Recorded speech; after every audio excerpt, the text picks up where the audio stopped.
Deixe-me viver, de Luiz Sérgio por Irene Pacheco Machado. Fique agora com o capítulo 26. Inseminação, os novos tempos. Voltei a reencontrar o grupo e mais uma vez estávamos diante da crueldade do homem. A clínica médica mais parecia um consultório comum. Ninguém diria que era um matadouro. Ficamos na sala de espera, conversando com Samuel, um dos socorristas dos abortados. Não me contive e perguntei: Irmão, vocês tentam impedir o aborto? Algumas vezes tentamos dissuadir as gestantes, mas o nosso trabalho não é esse, e sim dar assistência aos espíritos violentados pelos encarnados. O ato é sempre muito rápido, e além do mais, repito, nós não fomos preparados para isso. Mas há irmãos que estão prestando esse trabalho evangélico. Eles tentam desesperadamente, e às vezes até o conseguem, tirar a mulher da mesa cirúrgica. Verdade? Que beleza! Enquanto obtínhamos esses informes, vimos chegar uma menina aparentando 14 anos, mascando chiclete, mas parecendo um tico nervoso, acompanhada de uma bela mulher, elegante mesmo, que fumava nervosamente. Dirigiram-se à enfermeira, que as mandou esperar. Sentaram-se. A garota, completamente alheia ao seu problema, continuava a mascar o seu chiclete. Alguns espíritos socorristas aproximaram-se para conversar com as duas. A mãe olhou a filha, dizendo: Está com medo? A resposta veio somente por um sinal com a mão. Mais ou menos. O grupo doutrinava as duas. De repente, a garota deu um pulo na cadeira. Sabe, estou frita de medo. Vou me mandar. Quê? E a mãe a puxou pela blusa. Está louca? Como pretende ter um filho quando nem sabe quem é o pai? Primeiro você vai se formar. A garota não retrucou. Continuou a mascar o chiclete, desejando ir embora. A enfermeira ajudou a mãe, segurando Andréa, que mesmo intuída pela equipe de socorro, não mais quis o filho. Entrei em pânico. Tentei com a mãe, o médico, a menina, a enfermeira, por todos os meios, evitar o aborto, quando Zeus me segurou o braço, dizendo: Luísa, acalme-se. A liberdade é um dom de Deus. O homem não tem o direito de obrigar quem quer que seja a ser bom. Meu Deus, mas essa menina vai se comprometer, estragar sua saúde. Irmão Luiz Sérgio, ela está com um clínico. Clínico? Para mim é um carniceiro.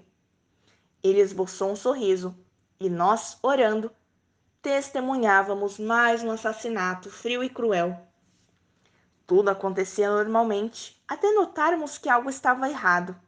Os nossos médicos correram a ajudar Andréa, que em minutos respirava com dificuldade, e por mais que o aborteiro fizesse, ela foi separando-se do corpo físico.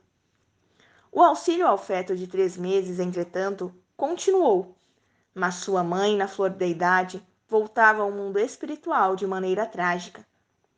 Andréa ainda lutava para não abandonar seu corpo físico, mas este, pouco a pouco, ia perdendo força. Sofreram a parada cardíaca. Apesar dos esforços do médico para reanimá-la, Andréa viu-se desligada e ligada ao mesmo tempo. Por que aqui não permanece de plantão uma equipe do desencarne? Perguntei. Porque a espiritualidade não pode prever que desencarnem todas as mulheres que aqui vêm para abortar. Existem equipes para socorrer o feto. E Andréa, por que não está, aliás, por que está tão ligada ao corpo físico? Ela é suicida? Não é suicida. Ela sofreu um assassinato, só isso. E nesses minutos só nos resta aguardar. Mal terminou de falar, deu entrada à equipe de socorro para prestar assistência ao bebê e à mãe. Mesmo assim, demorou um pouco o desligamento de Andréa. O médico tentou dar explicações à mãe, mas esta ficou furiosa, desejando processá-lo. Nós fomos saindo devagar, pois não tínhamos mais o que fazer ali, afastando-nos, levando na lembrança a destruição de um ser. Triste, Sérgio? Indagou-me Misael ao me ver Aliás, ao ver meu ar desolado, respondi: arrasado. Será que o carniceiro vai ser preso? Creio que não. Esta clínica está muito bem protegida pelas aparências sociais. E a mãe de Andréia? Não vai dar parte do médico? Não, porque ela está muito comprometida. E depois, Andréia, para todos os efeitos, preparou-se para ser submetida a uma operação nessa clínica. Ninguém entra nela para abortar. Uns vêm retirar pólipos, tumores, miomas, útero, ovários, enfim. Ninguém vem para matar filhos. Chique, hein? Muito chique. Queria só ver a cara desses sabidos quando forem enfrentar a consciência maior. Ninguém fica eternamente no corpo físico. Coitados. Tem razão, Luiz. Infelizes daqueles que abusam do livre-arbítrio. Mas até lá, eles continuarão aprontando e levando a dor a muitos corações. Luiz, com Andréa estavam dois espíritos. Eram gêmeos. O quê? Então o médico matou 3 sonhos. Sim, embaraçou o caminho dessas almas até Deus. Coitado, vai virar gelatina. Quem pratica o aborto visa apenas o enriquecimento e, apegado ao ouro, não vê o tempo passar. A cada segundo que deixamos de embelezar o espírito, ele sofre a deformação. E coitado daquele que não armazenar amor no seu celeiro. Andréa foi levada ao mundo espiritual junto a um de seus filhos, que relutava em sair do seu ventre. O fato me intrigou e perguntei a Zeus: como fica o caso do feto alojado no perispírito de Andréa? Vai ser retirado à força? Não. Se ela desejar e se for bom para o seu crescimento espiritual, ela terá o filho por mais 6 meses alojado em seu ventre e a criança nascerá na maternidade espiritual. Porém, se ficar revoltada e não desejar a criança, teremos de separá-los. Só a Andréa caberá a escolha. Então, se ela plasmar a criança no seu ventre, esta crescerá no mundo espiritual? Como Deus é bom! Se Andréa desejar, ela será mãe no plano espiritual. Era muito para minha cabeça. Cheguei ao centro espírita e fui descansar, mas nada me tirava da mente a cena do aborto. Recordei a estatística colhida pelo Departamento de Reencarnação, quando se constata que cerca de 4 a 6 milhões de brasileiras se submetem a um aborto a cada ano. Entre essas mulheres, pelo menos 1/3 são adolescentes, com idades variáveis de 12 a 20 anos. Sabemos também que 10% das mulheres que provocam um aborto morrem ou se tornam vítimas de graves sequelas, como peritonite e supuração dos ovários.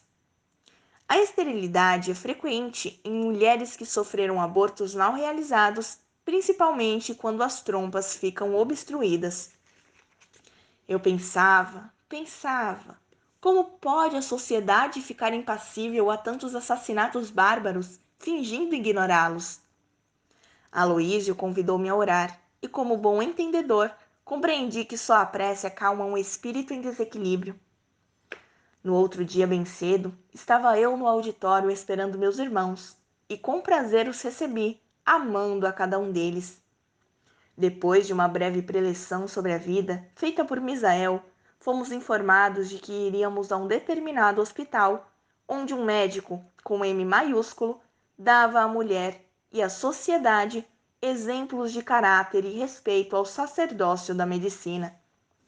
Enquanto alguns homens covardemente matam sem piedade, outros lutam pela vida. À nossa frente surgiu um belo hospital, belo no sentido das vibrações de amor e respeito que o circundavam. Sim, meus irmãos, ali uma equipe de alguns médicos cooperava para a vinda de espíritos para o plano físico. Trabalhavam com afinco para que houvesse a fecundação. O hospital era modesto, mas possuía moderníssimos aparelhos que pareciam ter vindo da espiritualidade maior. Acompanhamos a consulta de Sabrina, entrevista, pedidos de exames, enfim, várias etapas. Iniciado o tratamento, percebemos que a ovulação da nossa irmã fora estimulada com doses hormonais. Pelos exames, fica-se ciente, com precisão, do momento em que o óvulo fica maduro. Aí, o médico faz a devida colheita através da vagina, com o auxílio de ultrassonografia. Após a retirada dos óvulos, eles permanecem cerca de 6 horas numa estufa. Depois de coletado o sêmen, dá-se a inseminação numa pequena cuba. Foi o que aconteceu com Sabrina. Assistimos à fertilização, não esquecendo de dizer que no local os construtores espirituais atentos ajudavam os encarnados, tendo como dirigente o Dr. Nagy. Esses construtores efetuaram a escolha do espermatozoide e este, ajudado pelos técnicos, recebia impulso extra através da força magnética de todos os construtores. Olhares fixos no espermatozoide, eles o iluminavam com tamanha força mental que quase não percebemos o momento do encontro, tal a rapidez com que tudo acontecia.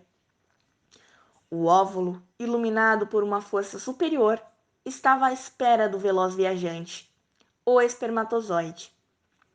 Foi feita então a união dos gametas masculino e feminino, formando agora uma só vida. Nagy me pareceu um artista, tocando com suas mãos dadivosas aquele facho de luz, como se desse ao ovo os últimos retoques. Todos nós orávamos em silêncio, enquanto o ovo fecundado era recolocado na estufa, cuja temperatura era controlada por gases coloridos. Durante algumas horas, a vida estaria fora do útero. Técnicos divinos, encarnados e desencarnados, vibravam numa só faixa, a do amor, para que aquele espírito pudesse voltar à Terra, ao contrário daqueles que impiedosamente aniquilam embriões e fetos. Há mulheres e mulheres. Umas desejam ter filhos, outras nem se tocam para a sublime missão de mãe. Confesso que eu nem piscava. As lágrimas rolaram pelo meu rosto no momento em que Sabrina, protegida por Jesus e pelos médicos dos dois planos, recebeu o filho no seu ventre. Nagy ajudava os médicos na transferência do embrião. Aquela relíquia, o embrião, era colocado amorosamente no útero de Sabrina. O trabalho não parava ali. As equipes encarnadas e desencarnadas iam continuar vibrando para a gestação chegar ao fim em completo êxito. Nagy é um dos médicos do Departamento da Fertilidade e eu quis conhecer sua equipe. A irmã Salete é andrologista, o doutor Alexandre, geneticista, e outros médicos que não me foi dado acercar-me deles, pois outra inseminação seria feita. E agora, ainda há perigo de um aborto, doutora Salete? Sim, pode ocorrer, mas temos fé de que o organismo material vai alimentar bem o nosso irmãozinho.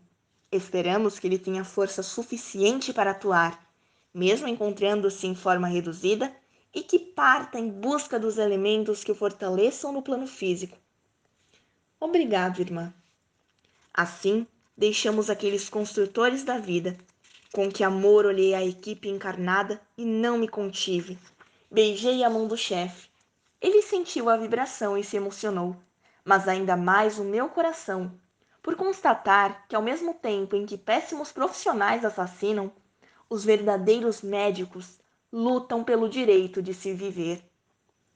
Benditas as equipes que cooperam com o Departamento da Fertilidade. Que Deus as abençoe. Que assim seja, graças a Deus.